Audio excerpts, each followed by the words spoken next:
Assalamualaikum warahmatullahi wabarakatuh. Berjumpa lagi bersama saya Revenoto di channel Mahkris Grobogan ya. Salam rahayu, salam budaya untuk kita semua. Pada kesempatan kali ini saya akan mereview untuk judul yang kemarin ya teman-teman ya. Untuk satu keris yang memiliki 3 pamor atau yang disebut tripamor. Dan yang satunya untuk pamor Jung Isi Dunyo ya teman-teman ya. Pamor Jung Isi Dunyo. Nanti saya akan mencoba mereview untuk tuah dan filosofi pamor tersebut. Tapi sebelum kita masuk ke bahasan, saya tunggu dukungannya teman-teman untuk membantu agar channel Mahkris Grobogan terus berkembang dengan cara like, komen, dan subscribe-nya ya teman-teman ya. Tapi untuk subscribe di sini tidak wajib teman-teman. Karena apa? Yang wajib itu sembahyang, menuntut ilmu, dan hormat pada orang tua ya teman-teman ya. Tapi besar harapan saya untuk mendapatkan dukungan dari teman-teman lewat subscribe ya.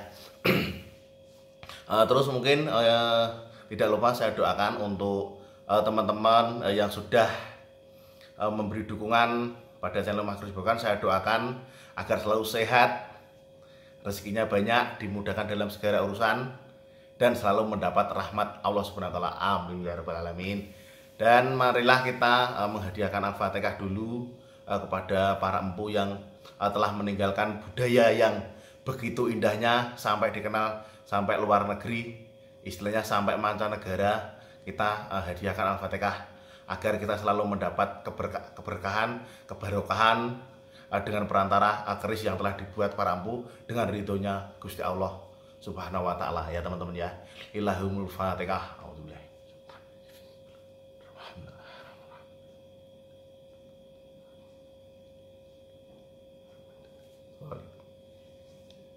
Dan tidak lupa saya ucapkan salam hormat saya kepada para senior Tosan Aji dan penggiat budaya. Saya di sini bukan berbicara sebagai ahli, bukan, tapi saya ingin ikut menguri-nguri budaya dan mudah-mudahan bisa bermanfaat dan berguna bagi teman-teman pecinta Tosan Aji yang lainnya. Ya, teman-teman ya. Terus mungkin untuk bahasanya, untuk keris kemarin yang berpamor Jung Isi Dunyo ya teman-teman ya.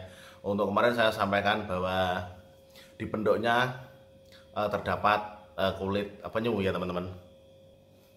Kulit penyu itu dipercaya orang dulu ini ya teman, kulit penyunya. Kulit penyu itu dipercaya sebagai simbol keabadian atau kekekalan, istilahnya orang sekarang panjang umur ya teman-teman ya. Panjang umur. Dan dimaksudkan untuk yang punya pusaka ini itu agar apa? Tuah atau yoni keris bisa kekal abadi, mengikuti dan seirama dengan yang memiliki keris pusaka ini teman-teman ya. Terus untuk masuk ke dapur ya teman-teman ya. Dapur dan tuah pamor Jung Isi Dunyo ya teman-teman ya. Untuk dapur sendiri ini jalak ngore ya, jalak ngore itu mungkin sudah teman-teman yang senior di Tosan Aji sudah familiar sekali untuk keris jalak ngore ya. Dan banyak para kolektor-kolektor yang juga memburu jalak ngore ya teman-teman. Tapi rata-rata mereka masih memburu keris yang sepuh. Karena apa? Untuk keris yang sepuh juga istilahnya untuk yang membuat juga tirakatnya lebih dari yang sekarang. Walaupun teman-teman sekarang empu-empu yang ada di Indonesia juga bisa tirakat seperti yang dulu, tapi kebanyakan orang masih memandang sebelah mata ya teman-teman ya. Tapi juga tidak masalah juga. Yang penting tergantung pesanan, intinya seperti itu. Tergantung pesanan. Kalau pesanannya memang menghendaki bagus, juga harganya juga bagus seperti itu ya teman-teman. Kalau yang kuno itu sudah pasti kesepakatan antara yang memiliki dan yang memari ya teman-teman ya. Di sini jalak ngore mungkin familiar sekali ya untuk kelalis. Greneng berdapur berisikan lurus ya teman-teman. Kalau istilahnya orang pecinta Tosan Aji kuno, berdapur leres ya teman-teman ya, leres ya. Terus untuk tuah atau filosofi atau kegunaan Jung Isi Dunyo ya teman-teman ya. Keris Jung Isi Dunyo itu menggambarkan dunia dan isinya. Di sana disimbolkan dunia dan isinya apa Karena setiap orang hidup atau manusia hidup rata-rata menghendaki memiliki dunia dan isinya. Kalau seandainya pun dunia itu bisa digenggam seperti ini teman-teman, dunia bisa digenggam seperti ini, itu mungkin dunia akan digenggam oleh manusia ya. Itu terbukti dan mungkin menjadi kilasan atau contoh bahwa setiap bayi yang lahir itu pasti setelah keluar dari rahim ibunya pasti akan menggenggam seperti ini sebagai simbol bahwa dunia itu harus bisa digenggam. Makanya untuk keris Jalak Ngore berdapur untuk dapur keris Jalak Ngore berpamor Jung Isi Donya itu difilosofikan sebagai keris yang membawa kemudahan untuk mencari rezeki, terus istilahnya kadunyan lah teman-teman, kadunyan, kemakmuran ya seperti itu. Dan dapurnya Jalak sendiri itu memiliki fungsi adalah burung yang pintar mencari makanan ya teman-teman ya. Burung yang pintar mencari makanan ditambah ngore-ngore itu bergerak untuk mencari makanan. Jadi lengkap sudah untuk dapur keris ini berserta pamornya. Dan yang lebih istimewa itu pamornya itu dari kemarin tak sampaikan teman. Pamornya itu nata di tengah, tidak ada yang putus. Bener-bener kelas kolektor teman-teman istilahnya ya teman-teman. Ini ya teman-teman ya.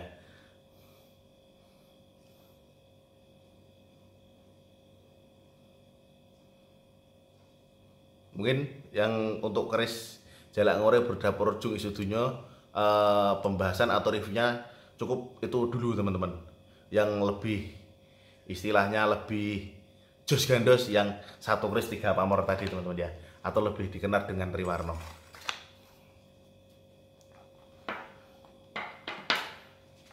Ini teman-teman, istimewa semua ini, kuno semua, dari Pedok Kemalannya kuno,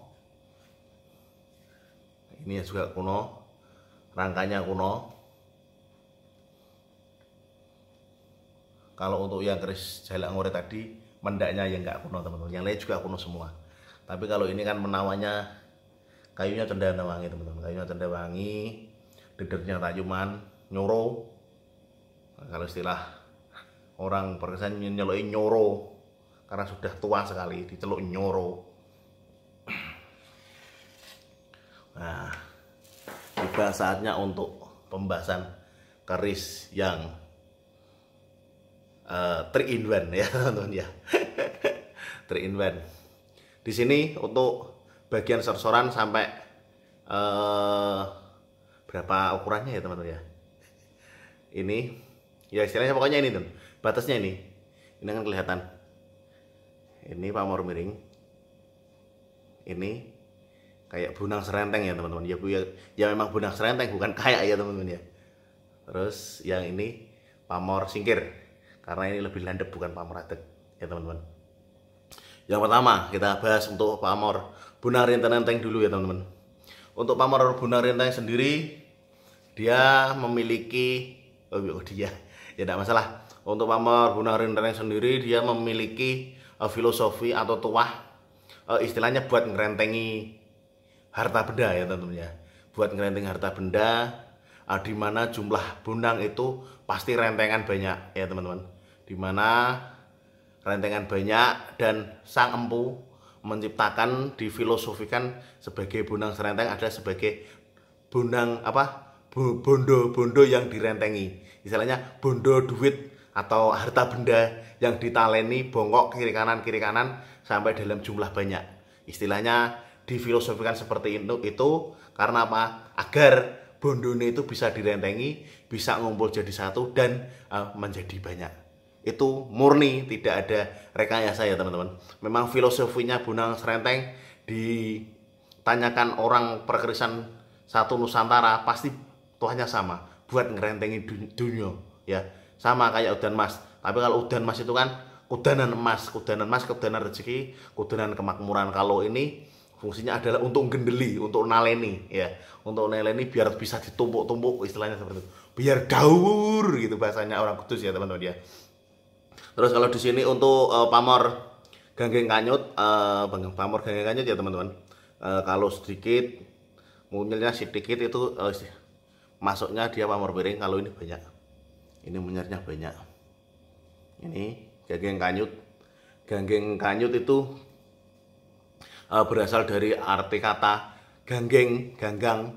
Ganggang air itu teman-teman, ganggang air yang kanyut itu hanyut. Tapi dari filosofi ini untuk pamor ganggeng kanyut ya teman-teman.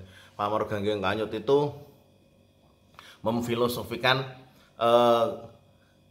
pohon istilahnya wit ganggang air itu oyote atau akarnya itu di bawah ke bawah air, tapi dia tidak bisa hanyut oleh derasnya air teman-teman. Nah di sini filosofinya itu dari kekuatan akar dimaksudkan disimboliskan agar apa, orang itu bisa tegap atau teguh pada pendiriannya, tidak tergoyah oleh aliran sungai yang derasnya tadi. Istilahnya kalau di alam ini godaan orang hidup, tapi godongnya atau daunnya itu tetap memberi manfaat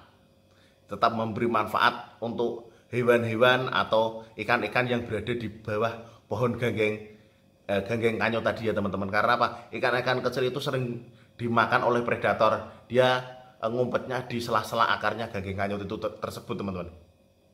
Nah ketika pohon ganggeng kanyut itu mati, dia akan tetap memberikan manfaat kepada istilahnya pohon-pohon di sekitarnya, karena dia menjadi pupuk teman-teman.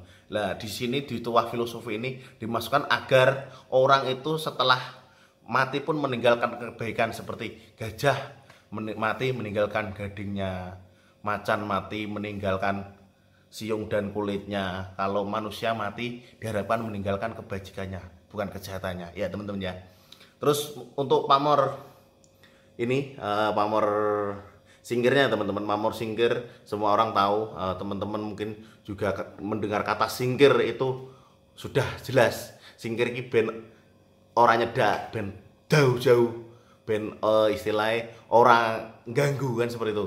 Nah di sini tuah pamor singkir adalah sebagai perlindungan dari barang-barang yang tidak baik atau hal-hal yang kurang bagus untuk sang pemegang pusaka ya teman-teman ya. Jadi sudah komplit banget ini, keris pusaka ini sudah komplit banget teman-teman. Mulai dari rezeki sing kelompok digendeli, setelah digendeli dinggo manfaat go membantu orang lain, ketika mati pun meninggalkan kebaikannya. Dan bila ada seorang yang ingin menjahati atau ingin mendolimi, ini terdapat pamor singkir yang istilahnya namengi ya, seperti itu ya teman-teman ya. Sama bolak-balik sama teman-teman.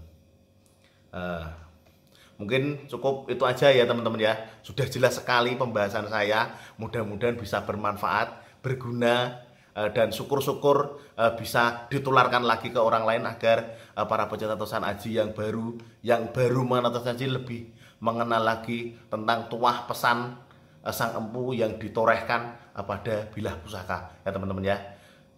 Mudah-mudahan Indonesia cepat sehat, cepat tumbuh, seperti istilahnya yang dituliskan di TV itu, Indonesia tumbuh atau tangguh itu ya tahu ya teman-teman. Yang penting doa saya untuk Indonesia, karena kita juga bangsa Indonesia, lahir di Indonesia, dan kita ditakdirkan sebagai orang Jawa. Mudah-mudahan ini semua segera berakhir dan Indonesia kembali sehat, bisa cakroan kembali, bisa ngopi lagi tanpa pakai masker dalam ruangan. Tapi kalau di luar ruangan ya bagusnya tetap pakai masker teman-teman, karena debu-debu jalanan, tapi bukan nyanyian teman-teman ya. Mungkin cukup itu aja. Wassalamualaikum warahmatullahi wabarakatuh. Salam Rahayu, salam budaya, salam kebajikan teman-teman.